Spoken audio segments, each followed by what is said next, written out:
Hi, I'm iKia, and for today's video, I want to do an in-depth guide on in-game time. Now, that isn't such an in-depth subject, really, as it can be explained quite quickly, which I will do in the first chapter of this video, which will be timestamped, so if you just need that information, jump to that. And then there will be a second chapter where we'll go actually a little bit in-depth, but mostly it will be story time, as I will explain how I got to the numbers that we use nowadays, as before that, there wasn't really a good timed version of it. Nobody had taken the time to do it, it seems. And likely somebody had, but they didn't publish their results, so to say. So let us jump into that first chapter where I will explain how in-game time works. And to help explain it, I have written up a guide, which will be linked down below as well, of course. It also links in there and also in the description below to my original Reddit post, which I'm basing this on, as, yeah, the data is quite interesting once you see it. And just to start off with, where can we see in-game time, as that is actually one of the more important things to have, is that you can, as you can see here, in just the escape menu or in the start menu on consoles, it's just in that upper right corner. Nowadays, we have the time just plainly shown to us. In the past, you would have to go into the photo mode, which is what a lot of guides will still likely tell you to do. That is no longer necessary, as they have added it there. Now, the in-game day is 72 minutes, and that is set. So each and every day, every 72 minutes, a new day dawns. But the strangeness comes in the hours, as it is average of 3 minutes per hour. And hours themselves vary between 1 minute 47 seconds and 5 minute 21 seconds.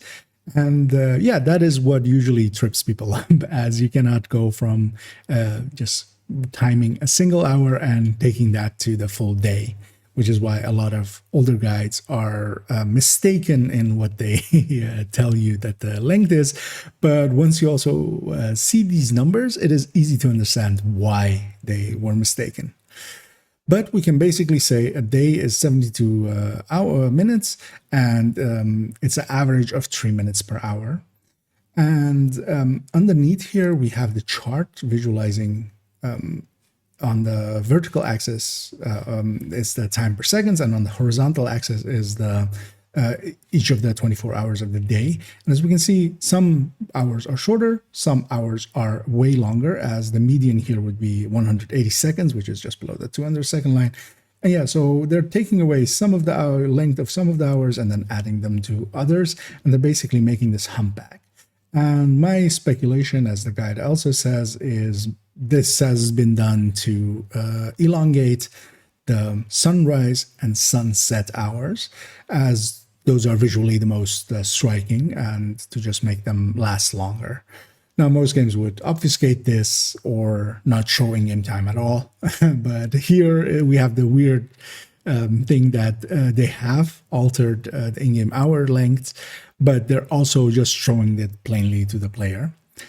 And to basically end the explanation part of this, is that time is global for all players. This is even true in between PC and consoles, as we all have basically the same in-game time, in the same way that we all have the same in-game vendors every week, the contents of them. And there are only a few places where it's sessioned in such a way that this specific time will be set for there. And notably, it's the Warlords of New York intro, that part where you first get into New York, free up, help Kelso with clearing City Hall, and then moving on to Haven. That whole area is actually sessioned and instanced, so to say. And that is has its own time outside of global time. And that will persist up until the point that you reach Haven and meet the Haven crew and then have that cutscene. And also, that's the reason or that is also one of the reasons that you cannot join players at those points. And there is currently no known way of accelerating or changing or slowing in-game time. You just have to wait it out. Now, that basically concludes our main guide of it. And as I said, this is quite short. But yeah, we have that very weird quirk, and that's actually what we're going to discuss in the second part of this guide. And to move on to the story time section of this video, this is the Reddit post, and I will link this below as well in the description, and it's of course also linked in the guide as well. This is the Reddit post that I made about 2 years ago, more than 2 years ago. Oh, it's coming up to 2 years. It's June 15th, 2021, which at the release of this video will be 15 days before its 2 years birthday. But this was also, of course, 2 years into the lifetime of the game. And at that point, we still didn't have a good answer of how in-game time exactly worked. At that time, if you Googled it, you would not get an actual answer that worked. And there was a lot of 2 hours as a few, even for instance, the wiki at the time, I believe, had that as 2 hours. And none of them had any data to go alongside of it. And of course, we know now that with the variance of those hours, basically the second they don't point that out, then the guide is going to be incorrect, because that is the thing that is, first of all, interesting, and second of all, that is the thing that is important to convey in understanding in-game time. Because, of course, as I go into story time here, I will not verbatim read this post. It is linked. I would recommend maybe pausing this video here and going and reading it and then coming back. But just to summarize it a little bit, it came up because of the question of how long is an in-game day, especially, of course, as somebody was doing the hunters, as that is quite common. And this was to me and 3 other veteran players, and we did not have a good answer. We gave the answer, back then we used to give the answer of around 1 hour, 15 minutes, an hour, 30 minutes, something like that, in those ranges. And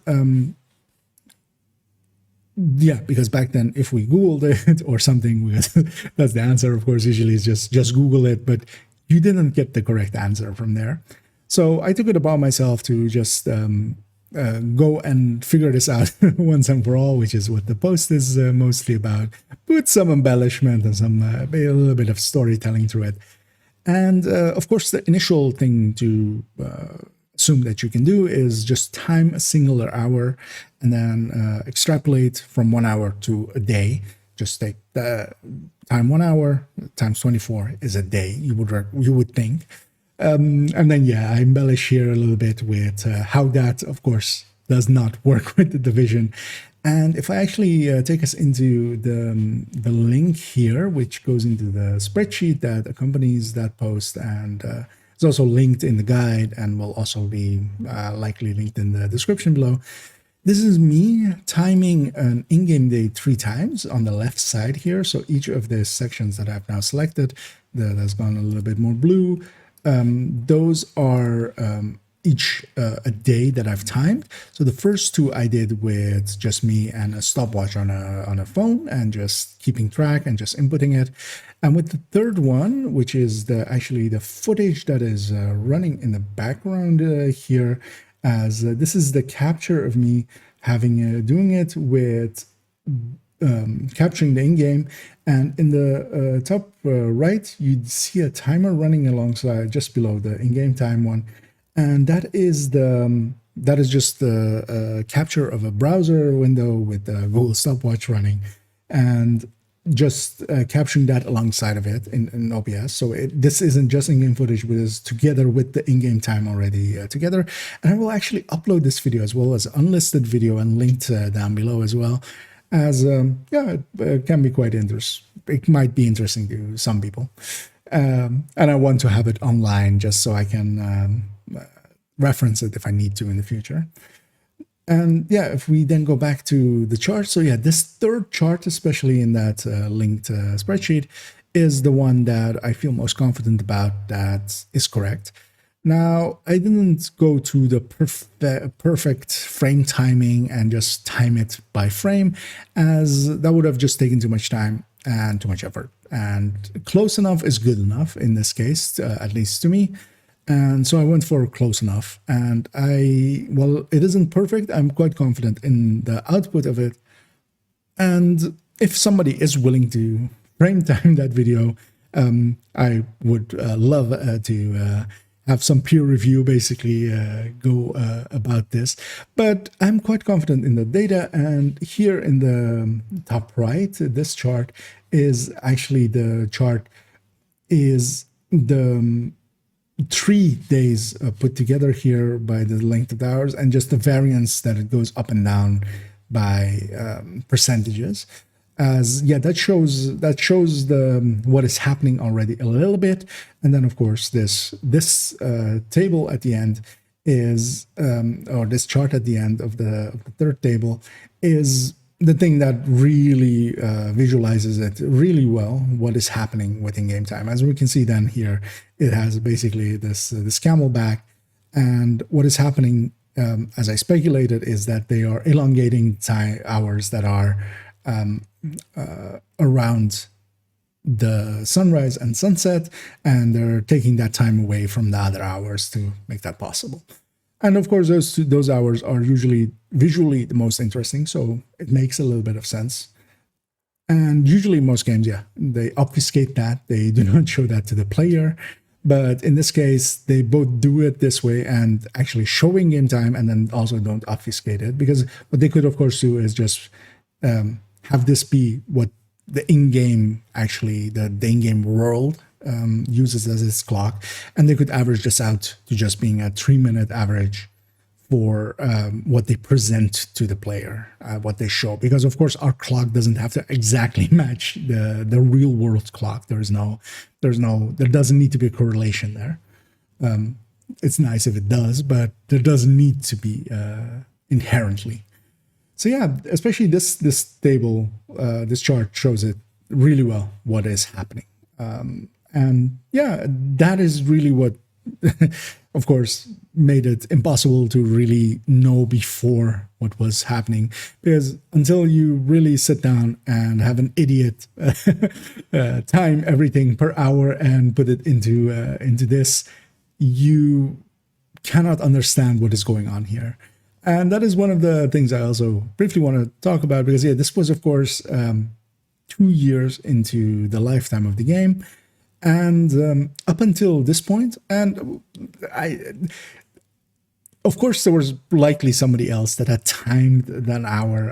I wasn't likely the very first person or anything at 2 years into the game. But what I was the first person to actually publish that data, put a little bit of a story onto it, so it got a little bit of traction, and expose it basically, and make it so that people can find it, which is quite important.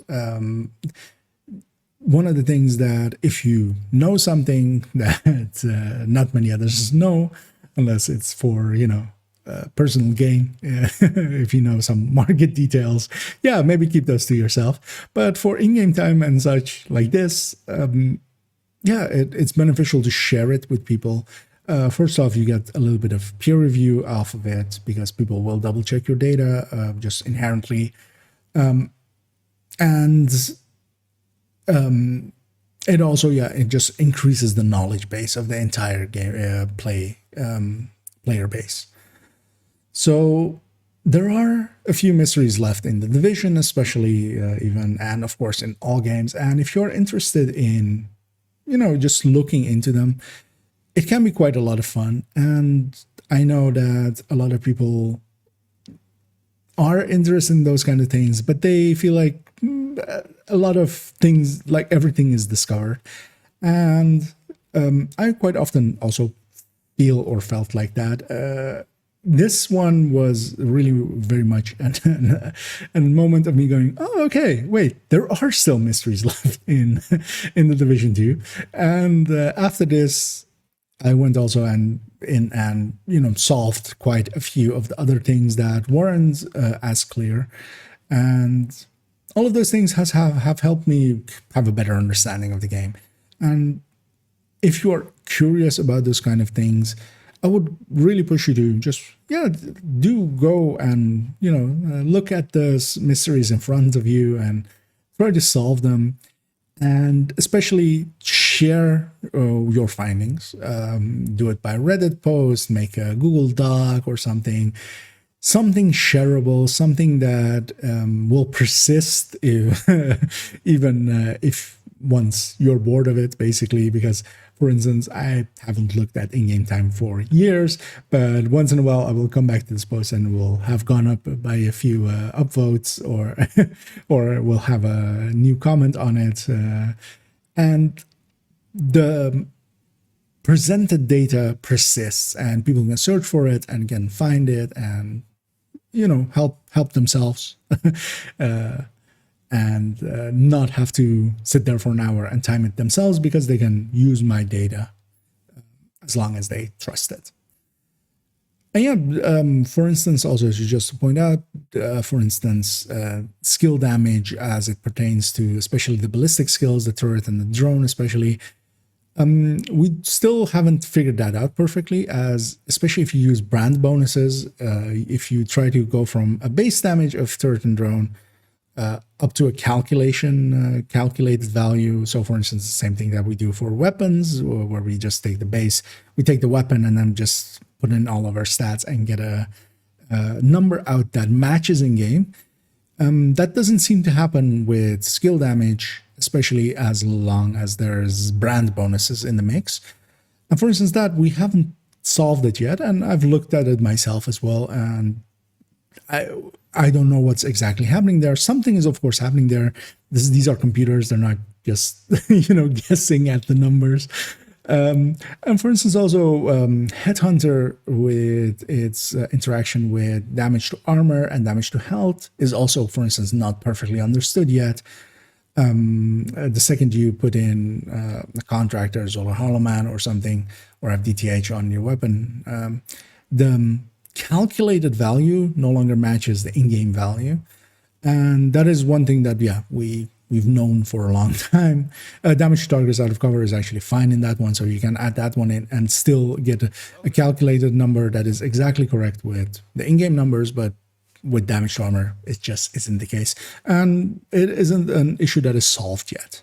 So for instance, those are two mysteries that if you're looking for something to solve, that we... not just I, but just the player base in general, would love some time on the eyes on those, extra time on those. That's usually what it just takes. It takes people looking at them and trying to figure them out, and having more people is just, more likely to get to a success point. But that was my in-depth guide on in-game time. And got a little bit rambly at the end there, but that's quite fine, as it is quite an interesting subject, as it was basically an unsolved thing until the point where I published that. And that was very much one of the, well, not the first thing, but one of the first things that I went out on my own and tried to figure out on the Division 2. And that led into other stuff that I then decided to go after the other mysteries. So for me, it has a little bit of nostalgia attached to it, a little bit of personal pride as well. I'm quite proud of how it turned out in the end, and it is quite worthwhile for you and others, if you're interested in looking at systems and also in even other games that you enjoy, to trying to go after them and trying to increase the knowledge base of the player base, basically, and especially not just going out there and understanding it and getting the data together, but also publishing the data and doing so in a place where it is shareable and Googleable. As for instance, I'm pretty certain that nowadays, if you Google Division 2 Ingame Time, you usually end up at that Reddit post, and that answers that question better than anything that used to do it before that. But yeah, that concludes this video. And for my next video, I will actually do a build guide. I haven't decided exactly what yet, but I just want to do a build guide to get back into the swing of things. As yeah, it has been more than a month between videos, as I have had some personal issues and some personal things to deal with, which also included me moving house and basically rebuilding the entirety of my PC with only the hard drives, the case, and the graphics card moving over to this new system, basically. It didn't start like that. I thought only the PSU died, so which was a whole comedy of errors thing that happened with it, with each time buying one part and trying to see if that kind of worked, but it didn't. But now I am back up and running. And yeah, this video took a few days longer than the post said that I would, because I found out that an empty house with a hardwood floor is quite echoey, and currently I am underneath a blanket that is covering me and my monitors, and using that to dampen the reverb, which is still quite there.